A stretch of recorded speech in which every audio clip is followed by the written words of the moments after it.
आज लोगों की इच्छाएँ इतनी अनंत होती जा रही हैं और वो इच्छाएँ ऐसी हो रही हैं कि महत्वाकांक्षाओं में परिवर्तित हो रही हैं। साधारणतया देखा जाता है कि महत्वाकांक्षा का उदय हमारे मन में तो होता है, लेकिन एक शब्द है आकांक्षा, जिसका स्तोत्र है, उद्गम स्तोत्र है, जिसकी गंगोत्री है हमारी आत्मा।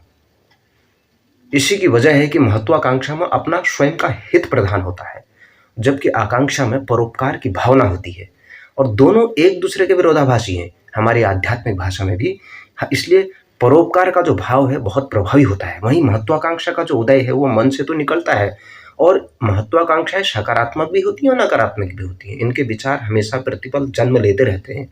और जो हमारी आकांक्षा है और महत्वाकांक्षा है, ये शब्द हमेशा समान जैसे तो लगते हैं, लेकिन फिर भी कहीं न कहीं एक शब्द स्वयं के हित के लिए और दूसरा शब्द संसार के लोक के कल्याण के लिए, अर्थात महत्वाकांक्षाएँ कई लोग सकारात्मक रूप में लेते हैं कि हाँ, ये महत्वाकांक्षी परियोजनाएँ चालू हो रही हैं, ये महत्वाकांक्षी ऐसी चीज़ें हो रही हैं, जिसमें स्वयं का तो हित होता ही होता है, लोगों का भी हित होता है।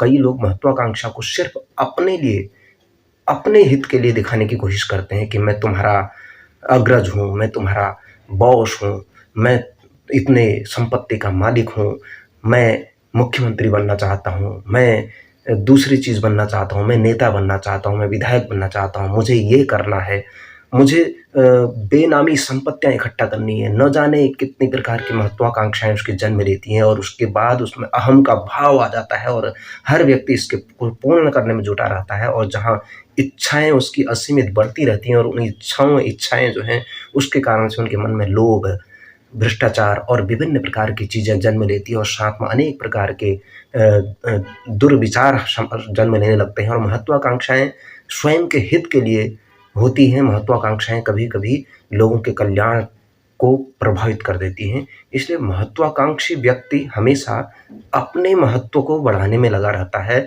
जबकि एक आकांक्षी व्यक्ति अपने संपूर्ण समाज के बारे में सोचता है, उसका एक ध्येय होता है, उसका एक लक्ष्य होता है, उसका एक स्पष्ट विचार होता है। जैसे रावण का विचार महत्वाकांक्षी विचार था, वह स्वयं के हित के लिए सोचता था, वो स्वयं की शक्ति के बारे में सोचता था। वहीं दूसरी ओर राम एक आकांक्षी प्रवृत्ति के थे, उनका एक अलग ही लक्ष्य था, एक अलग ही ध्येय था, इसीलिए वह मर्यादित भाव में काम करते थे और समाज में सर्वमान्य हुए और उन्होंने लोगों को संगठित करके, इकट्ठा करके रावण जैसे दुराचारी शासन का अंत कर दिया। इसीलिए महत्वाकांक्षाओं की इच्छाओं में व्यक्ति अपना रुतबा दिखाने की कोशिश करता है, अपना रौब झाड़ने की कोशिश करता है।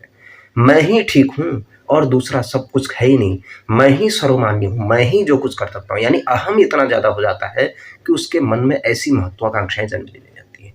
कई लोग जिनके मन में आकांक्षा होती है, उसका यानी आध्यात्मिक भाव में आकांक्षा शब्द को अवसर के रूप में देखा गया है, लेकिन महत्वाकांक्षा शब्द वहाँ स्वीकार नहीं है। आकांक्षा एक स्थायी ऊर्जा के समान होता है, जिसमें व्यक्ति अपनी सामान्य सी इच्छा को भी पूर्ण करना चाहता है। वहीं महत्वाकांक्षा एक विपरीत स्थिति है और वह व्यक्ति में नकारात्मकता की भावना होती है, उसमें सकारात्मकता के लिए कोई परवाह नहीं होती है। उसमें अज्ञान का अस्तित्व ज़्यादा हो जाता है। जहाँ प्रेम होता है वहाँ घृणा तो होगी होगी, लेकिन यहाँ विरोधाभासी स्थितियाँ हो जाती हैं। इसलिए वेदों के काल से आकांक्षा का जो प्रभाव था वो अधिक था। जैसे उनके मन में, जैसे हमारे महर्षि दधीचि के मन में लोक कल्याण की आकांक्षा जागृत हुई, उन्होंने अपने महत्व को त्याग दिया, अपने महत्व की तिलांजलि दे दी। ऐसे ही अनेक लोग अगर राम चाहते तो राजा बन जाते, उन्होंने अपने महत्व की तिलांजलि दे दी और वहीं वनवास को चले गए। पांडवों के अंदर महत्वाकांक्षाएं नहीं थी, वहीं दुर्योधन के अंदर महत्वाकांक्षाएं थी। जहां महत्वाकांक्षाएं हुई वहां दरार उत्पन्न हुआ और उसके कारण से महाभारत का युद्ध जन्म हुआ। तो इस प्रकार समय के साथ साथ आकांक्षा का जो अस्तित्व घटता गया और समाज के अंदर भ्रष्टाचार, चोरी, डकैती, इसका ये दुष्परिणाम है कि गलत लोगों के द्वारा गलत लोगों का आगे आसन पर विराजमान हो जाने के कारण से गलत प्रकार की प्रवृत्तियां समाज के अंदर जन्म लेने लग गई है। जिस प्रकार चाणक्य के नेतृत्व में चंद्रगुप्त मौर्य ने भी संपूर्ण भारत को एक सूत्र में पिरोने की कोशिश की थी। हालांकि इस कार्य में देश हित सर्वोपरि था, लेकिन लाखों लोगों ने इसमें अपना बढ़ चढ़कर योगदान दिया।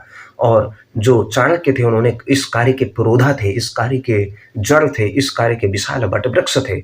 उन्होंने स्वयं को इसे महत्वाकांक्षा की श्रेणी में रखा, लेकिन उन्होंने कहा कि ये महत्वाकांक्षा स्वयं व्यक्ति के स्वयं के कल्याण के साथ-साथ दूसरों का कल्याण करता हुआ प्रतीत होता है, इसलिए सकारात्मक महत्वाकांक्षा है, कोई नकारात्मक महत्वाकांक्षा नहीं है। लेकिन इसे पूरा करने में दूसरों के विचारों का भी ध्यान रखा गया है, उनका दमन नहीं किया गया है। कई लोग क्या करते हैं, महत्वाकांक्षा की चाह में दूसरों के विचारों का दमन कर देते हैं और उसके कारण दूसरा व्यक्ति आगे की ओर उसके बढ़ने के अवसर समाप्त हो जाते हैं। महत्वाकांक्षा की चाह में हमारे इतिहास में नज़र डालें तो ऐसे-ऐसे नरसंहार हुए हैं मुगलों के काल में, सिकंदर के काल में, अनेक खिलजी के काल में, न जाने कितने प्रकार के अत्याचार हुए हैं। उनमें सब में महत्वाकांक्षाएँ हावी हुई और हमारे यहाँ पर भी अनेक छोटे-छोटे रियासतें, छोटे-छोटे रजवाड़े, छोटे-छोटे स्थान जो आपसी महत्वाकांक्षा की चाह में एक दूसरे को नीचा दिखाने की चाह में परकियों के अंदर आ गए और हमारा देश गुलाम हुआ। अगर सब लोग संगठित रहते, एक राष्ट्र, एक देश,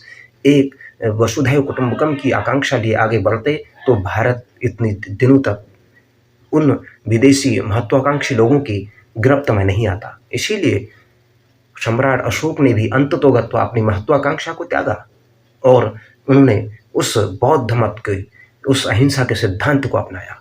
और इसी प्रकार अनेक देश ऐसे हैं, चीन का ही उदाहरण लो, महत्वाकांक्षा की चाह में विस्तारवाद के अंधी दौड़ लगाता है। एक हमारा भारत है जो आकांक्षा की चाह में, उनको मंगल है, विश्व बंधुत्व की मंगल कामना है, वसुधैव कुटुंबकम की सोच रखने वाला, कर्णवंतो विश्वमार्यम की सोच रखने वाला। इसमें कोई महत्वाकांक्षा नहीं है, इसमें आकांक्षा है कि संपूर्ण संसार का कल्याण हो, संपूर्ण विश्व का कल्याण हो, सभी विश्व के लोग एक परिवार हैं, यानी पूरी धरती हमारा एक परिवार है, ऐसी भावना है। वहाँ क्या है, स्वयं का हित, दूसरा देश चाहे कुछ भी कर रहा हो, लेकिन हमारे यहाँ दूसरे देशों में भी अगर आपदा आ जाती है, कोई विपदा आ जाती है, कोई कष्ट होता है, कोई संकट होता है, तो हमारा देश सबसे पहले आज की स्थिति में सबसे आगे खड़ा हो जाता है। यही आकांक्षी प्रवृत्ति, अगर महत्वाकांक्षी प्रवृत्ति होती तो उसको उसके हाल में छोड़ दिया जाता। इसीलिए हमारा इतिहास गवाह है कि भारत एक आकांक्षी प्रवृत्ति का देश है, महत्वाकांक्षी प्रवृत्ति का देश नहीं है।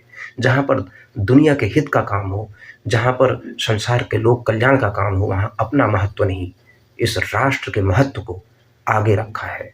स्वयं के हित से राष्ट्र का हित सर्वोपरि है और जब जब राष्ट्र पर संकट आता है, तब तब भारतवासी अपने महत्व को त्याग कर, अपने निज को त्याग कर उस उद्देश्य को समर्पित हो जाता है जहाँ से उसकी एक आकांक्षी प्रवृत्ति जन्म लेती है और उसके मन में एक ही आकांक्षा रहती है, मेरा देश, मेरा भारत, मेरी भारत माता, और उसकी जय में ही मेरी जय है। इसलिए भारत माता की जय में अपना स्वयं की भी तिलांजलि, अगर स्वयं का भी समर्पण करना हो, अपना स्वयं का बलिदान भी करना हो, और नहीं चूकता है। इसलिए हमारे कवियों ने भी कहा है, आकांक्षा शब्द, यानी उन्होंने महत्वाकांक्षा पर विश्वास कभी किसी कवि ने, लेखक ने, साहित्यकार ने नहीं किया है। उन्होंने भी कहा है, चाह नहीं सुरबाला के गहनों में गूंथा जाऊं, चाह नहीं प्रेमी वाला विथ में प्यारी को ललचाऊं, चाह नहीं मैं देवों के शिलचर भाग्य पर लाऊं, मुझे तोड़ लेना बनमाली उस पथ पर देना तुम फेंक, मातृभूमि पर शीश चढ़ाने जिस पथ पर जाए वीर अनेक, जिस पथ पर जाए वीर अनेक।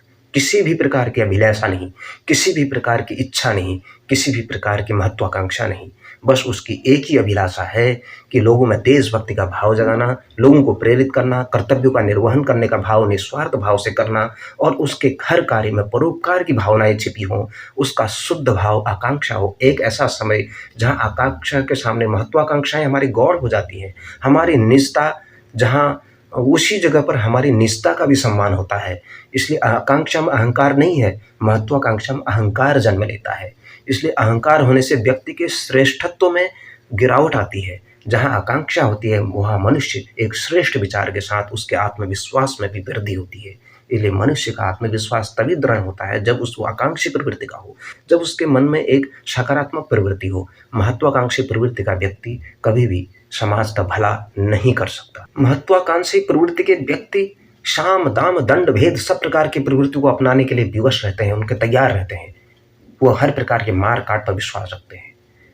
यह बड़ी विडंबना है कि हमारे देश के अंदर इस प्रकार के राजनेता भी हैं जो अपनी महत्वाकांक्षा के लिए विचारों को भी तिलांजलि दे देते हैं, जिनके मन में एक ऐसी अहम भाव आ जाता है कि मैं ही सर्वेसर्वा हूँ, मेरे ही द्वारा सब कुछ हुआ है, वह आम जनमानस को विजयी होने के पश्चात भूल जाता है, या वह सोचता है कि यह मेरे द्वारा ही हुआ है, मैं ही इसका अगुआ हूँ। लेकिन कई लोग उन लोगों के, हज़ारों लोगों के उस परिश्रम को भूल जाते हैं, जिसके कारण से उसका यह इतना बड़ा मान-सम्मान मिला है।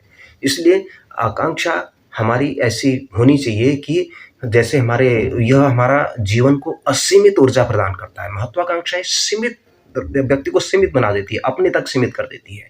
इसीलिए हमारे उस जीवन की असीमितता को खोजने के लिए मनुष्य का जीवन एक असीमित जीवन है, उसकी एक असीमित संभावना है, एक अंतहीन, एक अनंत खोज है। मानव की निर्मित मनुष्य के लिए यानी ईश्वर का एक दिया गया वरदान है।